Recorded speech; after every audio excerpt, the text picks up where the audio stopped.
Assalamualaikum warahmatullahi taala wabarakatuh. Eh, Selanjutnya saya akan melanjutkan materi yang tadi telah dibahas oleh sahabat saya Apri, yang mana masih membahas tentang berkaitan tentang listrik statik. Selanjutnya yaitu saya akan membahas tentang dipol listrik, yang mana dipol listrik yang dimaksud adalah dipol listrik merupakan medan listrik yang berasal dari dua buah muatan. Yang pertama yaitu muatan positif dan juga dari muatan negatif. Selanjutnya, dalam dipol listrik ada yang dimaksud dengan momen dipol, yang mana momen dipol itu merupakan hasil kali antara muatan dengan jarak. Yang mana momen dipol menyatakan kepolaran suatu molekul. Molekul yang memiliki dipol dapat diartikan memiliki dua kutub. Yang pertama yaitu kutub positif di satu sisi dan juga kutub negatif yang berada di sisi yang lain. Ini di sini ada gambar sebuah tabel yang menunjukkan momen dari dipol tersebut. Tabel momen dipol dari beberapa senyawa. Bisa dilihat oleh teman-teman sekalian. Selanjutnya, ada yang dimaksud dengan hukum Gauss. Hukum Gauss merupakan metode yang sangat efektif untuk mencari kuat medan listrik di sekitar muatan kontinu pada benda yang memiliki simetri A.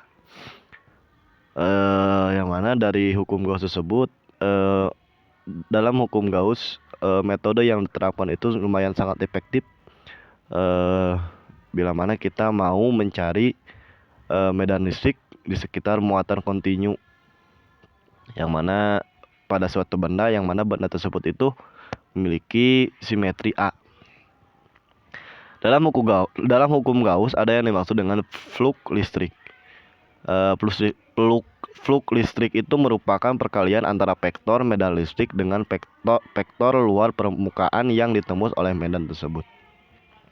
Ini ada sebuah gambar yang menunjukkan dari flux listrik, yang mana di sini bisa kita lihat medan listrik yang E bisa kita lihat menembus permukaan dengan vektor luas permukaan A. Ini yang E itu menembus lebih luas ya, ketimbang vektor luas permukaan yang A. Sehingga flux listrik yang melewati permukaan tersebut ialah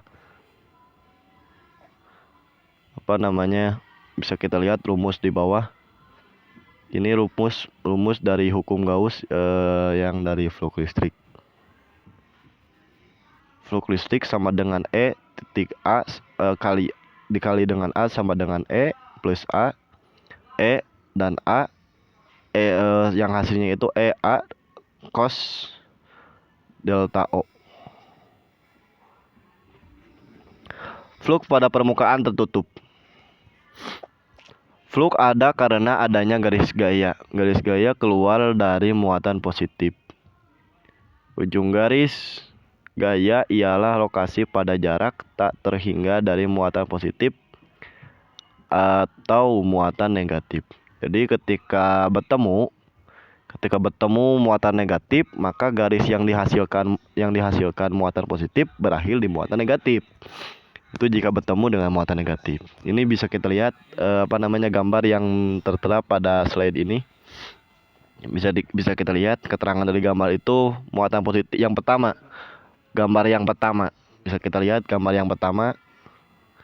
Yang ini gambar yang pertama. Muatan positif itu berada di luar permukaan tertutup. Itu yang pertama. Lanjut ada gambar yang kedua. Muatan negatif berada di luar permukaan tertutup. Lanjut ada gambar yang ketiga.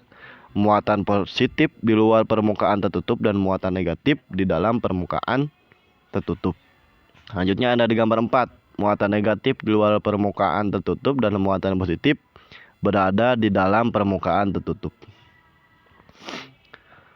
Selanjutnya masih membahas tentang hukum Gauss.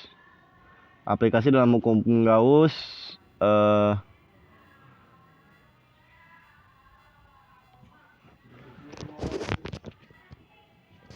Yang pertama ada kawat lurus panjang, terus ada muatan titik, selanjutnya ada plat tak terhingga, ada medan listrik oleh dua plat sejajar, ada bola isolator homogen, dan ada bola konduktor.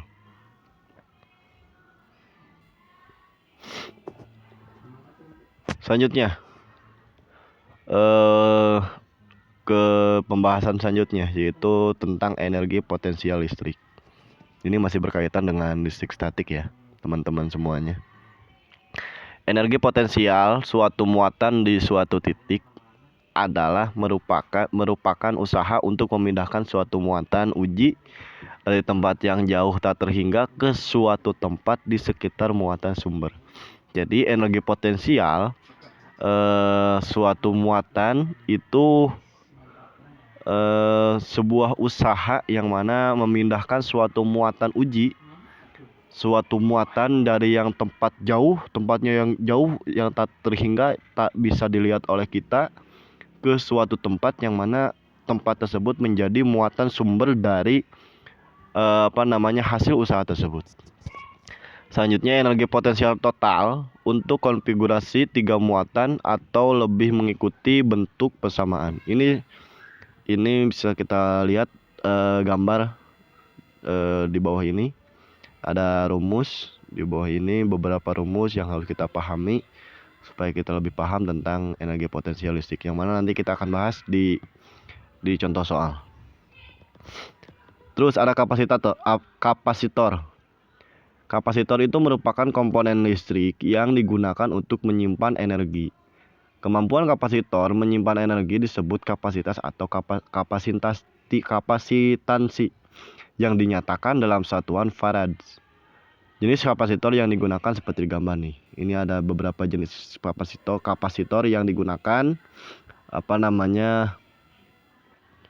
untuk beberapa kapasitor, yang mana kapasitor itu tadi sudah kita ketahui bahwa kapasitor itu merupakan komponen listrik yang mana untuk menyimpan beberapa energi. Ini ada beberapa. Yang pertama ada kapasitor elektrolit, ada kapasitor tantalum, ada kapasitor polister film, ada kapasitor polypropylene, ada kapasitor kertas, terus ada kapasitor mika, ada kapasitor keramik, ada kapasitor epoksi, dan ada kapasitor variabel. Nah, ini masih membahas tentang kapasitor. Ini bisa kita lihat, yang pertama itu ada kapasitor keping sejajar. Kita lihat pada gambar yang ada di bawah ini. Gambar ini merupakan gambar kapasitor dihubungkan dengan sumber tegangan V, yang mana kapasitor ini yang ada di atas kita, yang ini gambar yang di atas ini, semuanya ini sumber tegangannya itu terpaku terhadap yang V, yang ini nih, yang V, yang mana bisa kita lihat bisa kita rumuskan bahwa C sama dengan Q per V. Kapasitor bergantung pada luas keping kapasitor, jarak antara dua keping, dan jenis bahan penyekat dielektrik. Secara matematis dapat ditulis seperti di bawah ini. Kapasitas kapasitor ini rumus yang ada di bawah ini bisa kita lihat. Ini keterangannya di bawah, yang mana kapasitor tidak bergantung pada beda potensial maupun muatan listrik. Terus ada kapasitor bola nih, yang pada gambar 14 ini nih. Kapasitor bola ini konduktor konsentris gitu ya, yang mana besar beda potensial antara kedua bola konduktor ini, yang mana ada di dalam rumus ini yang ada di bawah.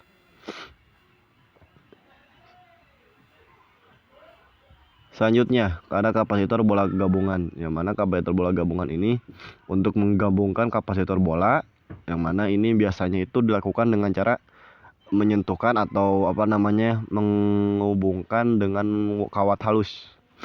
Jadi menggabungkan antara kapasitor bola dengan kawat halus gitu ya. Bisa kita lihat pada gambar 15 ini, kapasitor bola konduktor yang digabungkan dengan cara menyentuhkan. Ini yang gambar A, yang A lihat. Ini digabungkan dengan cara disentuhkan ini. Yang kedua dengan cara menghubungkan dengan kawat halus. Ini yang B, contoh yang dihubungkan dengan kawat halus. Yang mana bisa kita ketahui, bisa kita ketahui dalam sebuah rumus yang ada di bawah ini. Lihat, bisa dilihat oleh teman-teman sekalian. Terus ada kapasitor bola gabungan, yang mana rangkaian kapasitor dapat dirangkai secara seri, paralel, ataupun gabungan antara seri dan paralel. Bisa kita lihat di sini rangkaian kapasitas pengganti muatan masing-masing, potensi masing-masing, yang mana seri dan paralel, ada seri dan paralel, yang mana kapasitas dan pengganti muatan masing-masing dan potensial masing-masingnya berbeda-beda ya. Bisa dilihat oleh teman-teman sekalian pada tabel di bawah ini. Nah, selanjutnya ini ada contoh soal. Yang pertama, diketahui dua buah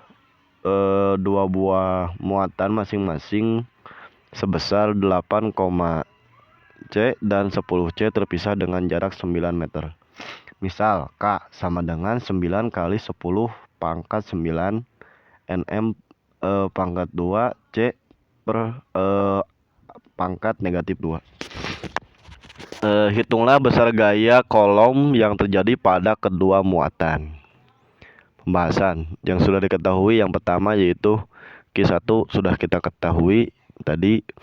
Muatan yang pertama itu adalah 8,1 dan muatan yang kedua itu adalah 10C. Jarak antara muatan sudah kita ketahui, jaraknya itu adalah ini dimisalkan itu 9 meter sesuai dengan soal.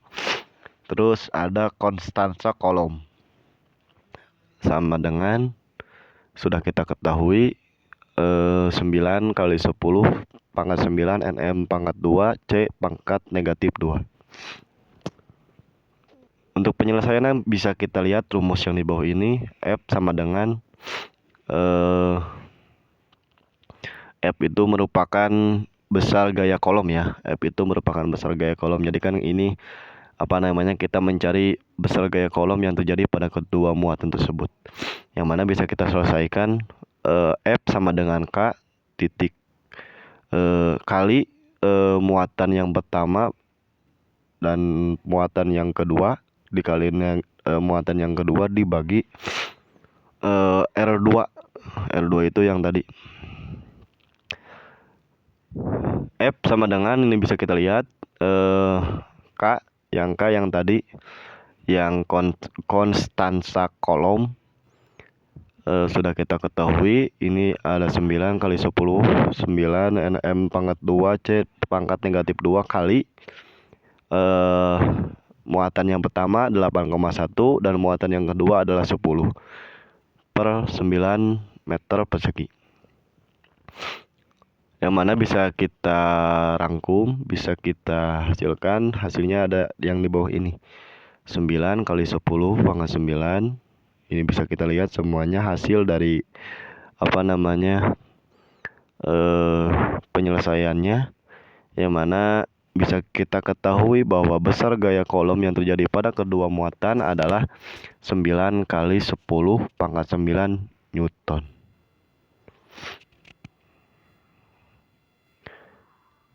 Aplikasi konsep. Nah, ini bisa digarisbawahi. Bisa kita simpulkan bahwa percikan api pada bentuk di jalan raya ini merupakan bukan kesimpulan ya, tapi ini garisbawahi ya, bisa digarisbawahi oleh teman-teman aplikasi konsepnya. Yang kedua itu penggaris plastik kalau digosok-gosokkan ke rambut bisa menarik potongan kertas kecil. Terjadinya petir karena adanya perpindahan muatan listrik statis dan dari partikel awan ke bumi. Ini aplikasi konsep dari listrik statik ya. Ini tadi yang kami bahas ini kami mengambil dari sebuah halaman blog murni. Ini dari buku kelas SMA kelas 12. Terima kasih. Ini dari kami kelompok 2. Terima kasih atas waktunya. Sekian yang dapat kami sampaikan. Kurang lebihnya mohon maaf. Kami menerima tanya jawab dan juga kritikan, yang paling penting tambahannya, karena kami eh, merasa masih banyak kekurangan yang dari tadi yang kami sampaikan. Terima kasih. Akhirul kalam. Wallahul muwaffiq ila aqwamit thoriq. Wassalamualaikum warahmatullahi wabarakatuh.